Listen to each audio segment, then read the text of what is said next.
Tiga musisi. Pada suatu masa, ada 3 orang musisi.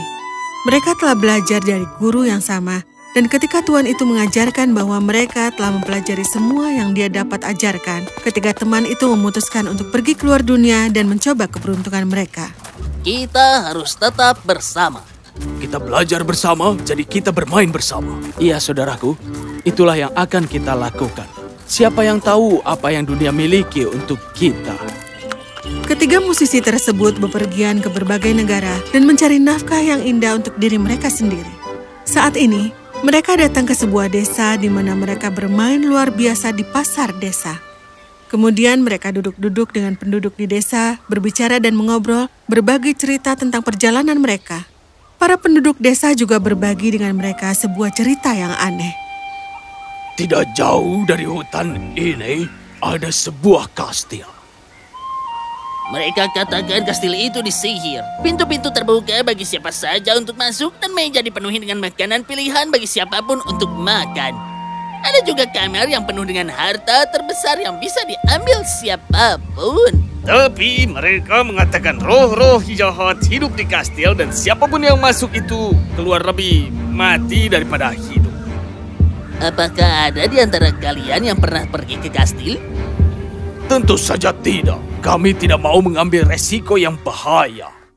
Malam itu, saat ketiga musisi itu sendirian di kamar mereka, mereka tidak bisa membahas hal lain selain kastil yang tersihir. Aku ingin melihat tempat itu. Bayangkan saja jika semua yang mereka katakan itu adalah benar. Makanan pilihan, harta terbesar. Sayang sekali untuk datang sejauh ini dan tidak mencoba keberuntungan kita. Hidup sangat beruntung akhir-akhir ini. Mungkin kita juga akan beruntung berada di kastil itu. Jadi, siapa yang pergi duluan? Aku pilih yang termuda dari kita pergi dulu dan seterusnya. Itu adalah ide yang bagus. Jadi pertama dia, lalu aku, dan kemudian kau.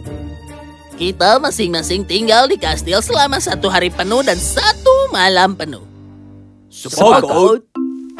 Lalu, keesokan paginya, pemain trompet mengucapkan selamat tinggal kepada teman-temannya dan berangkat dengan nada dalam hatinya. Dia mencapai kastil pada siang hari. Kastil itu sangat besar dan indah. Begitu dia menyentuh gerbang, mereka membuka pintu, dan begitu pula dengan pintu aula. Pemain trompet menjelajahi kamar-kamar yang indah dan ruangan-ruangan yang besar sampai dia datang ke dapur.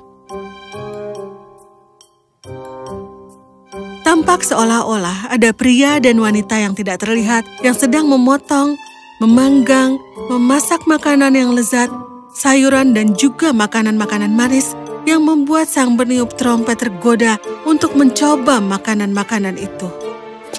Sebuah tangan yang tidak terlihat menuntunnya ke ruang makan besar, tempat meja makan yang sudah syarat dengan semua makanan yang dilihatnya di dapur tadi.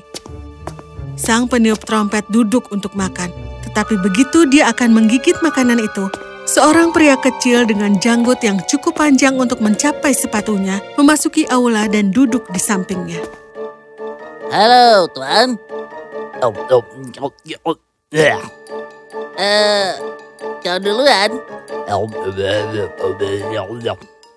Keduanya duduk makan dalam diam. Tiba-tiba, sang kurcaci itu menjatuhkan sendoknya. Si peniup trompet membungkuk untuk mengambilnya ketika kurcaci menerkam di punggungnya, memukulnya, dan melemparkannya keluar dari gerbang kastil. Beraninya kau datang ke sini untuk mencuri hartaku. Dengan wajah yang lebam, si peniup trompet yang malang itu kembali ke teman-temannya. Apa yang terjadi? Jangan pergi ke kastil itu. Sangat buruk. Malam itu, jadi, apa yang harus dilakukan? Aku ingin pergi dan melihat sendiri apa yang terjadi di kastil. Aku akan pergi. lalu keesokan harinya, sang pemain drum berangkat ke kastil.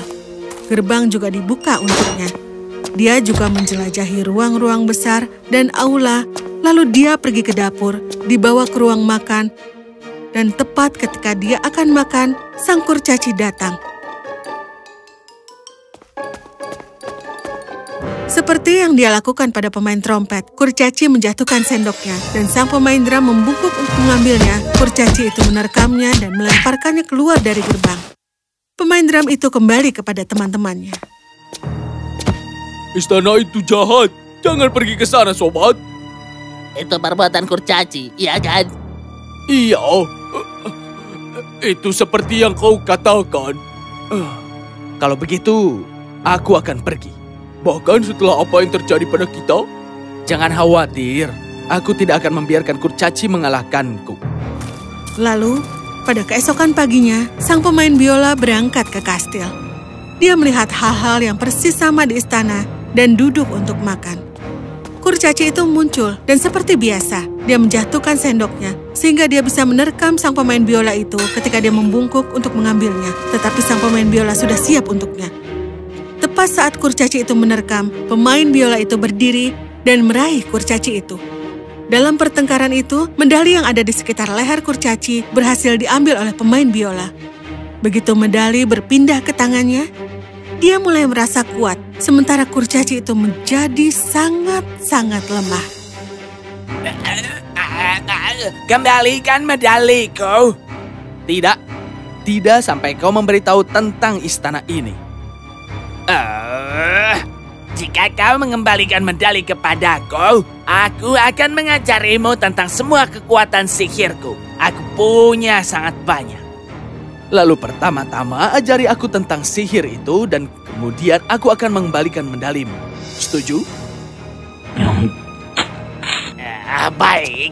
Lalu, kurcaci itu membawa sang musisi ke ruang bawah tanah yang aneh dengan lorong yang begitu panjang sehingga sepertinya tidak akan pernah berakhir. Kemudian, tiba-tiba, lorong gelap itu terbuka menuju lembah yang tidak pernah dilihat oleh sang pemain biola sebelumnya.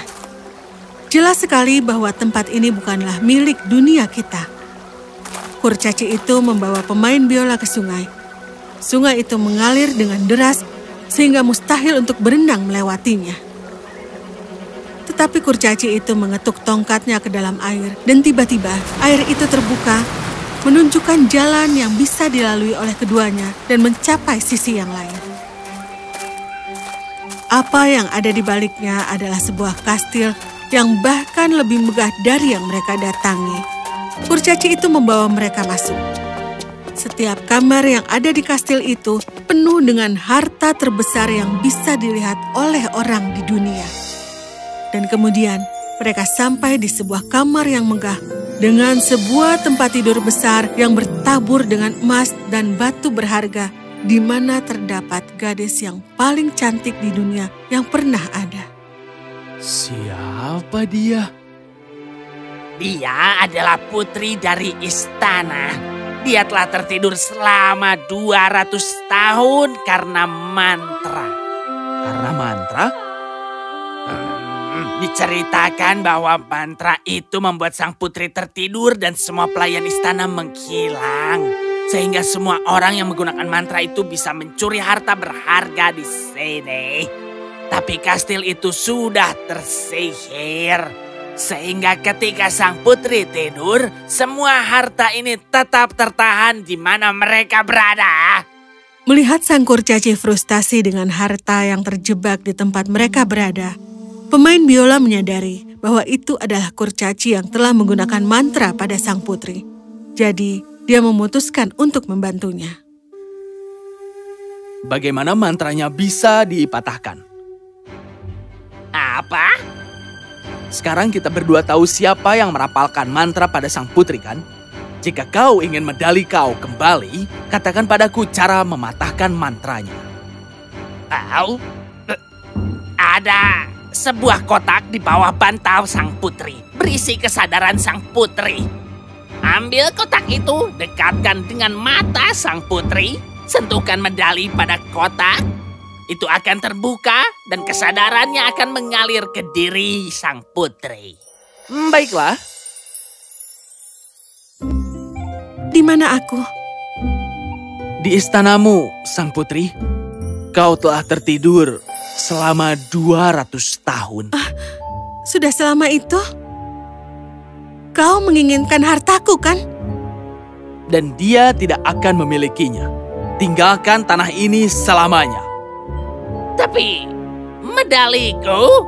Aku akan memberikannya padamu saat kita mencapai seberang sungai. Sampai saat itu, hanya untuk memastikan kau tidak memainkan trikmu, aku harus memiliki tongkatmu juga. Kurcaci tidak punya pilihan selain menurut. Dia memberikan tongkatnya kepada si pemain biola. Mereka bertiga berjalan menuju sungai. Pemain biola itu menyentuh tongkatnya di atas air dan airnya membelah. Kurcaci itu berjalan di lorong dan mencapai sisi lain. Tetapi pemain biola dan sang putri tidak mengikutinya. Ketika kurcaci itu mencapai sisi lain, pemain biola mengetuk air lagi dan sungai menyembur seperti sebelumnya. Medaliku! Berikan aku medaliku! Ambillah! Tapi tongkat ini aku akan simpan agar kau tidak pernah bisa kembali. Dengan demikian, pemain biola yang cerdik mengusir kurcaci itu dan kemudian berbalik pada sang putri. Yang mulia, aku juga harus pergi sekarang. Tinggallah di sini selama beberapa hari. Kau menyelamatkan hidupku, kerajaanku, dan membawa kami kembali dari tidur yang panjang ke dalam keindahan hidup. Izinkan aku untuk menunjukkan kepadamu kerajaanku dan juga keramahan kami. Aku mohon, tinggallah beberapa hari. Milikmu ini memang benar-benar tanah yang indah dan nyata. Aku ingin tinggal di sini untuk sementara. Lalu, sang pemain biola tinggal di kerajaan sang putri. Akhirnya, mereka jatuh cinta dan hidup bahagia selamanya. Adapun dengan kawan-kawannya, sang pemain biola mengunjungi mereka lagi dan membawa mereka kembali bersamanya. Bersama-sama mereka memainkan musik dan menghibur orang-orang di negeri itu. Penduduk desa lainnya bertanya-tanya kemana musisi pergi. Dan ketika mereka tidak kembali, mereka semua mengatakan tentang pemain biola yang telah menghilang terlebih dulu. Oh, dia pergi untuk bermain seruling. Ya, dia pergi untuk bermain seruling. Ini menjadi pepatah yang dikenang hingga hari ini, bahwa siapapun yang berangkat untuk melakukan tugas, maka dia tidak akan pernah kembali.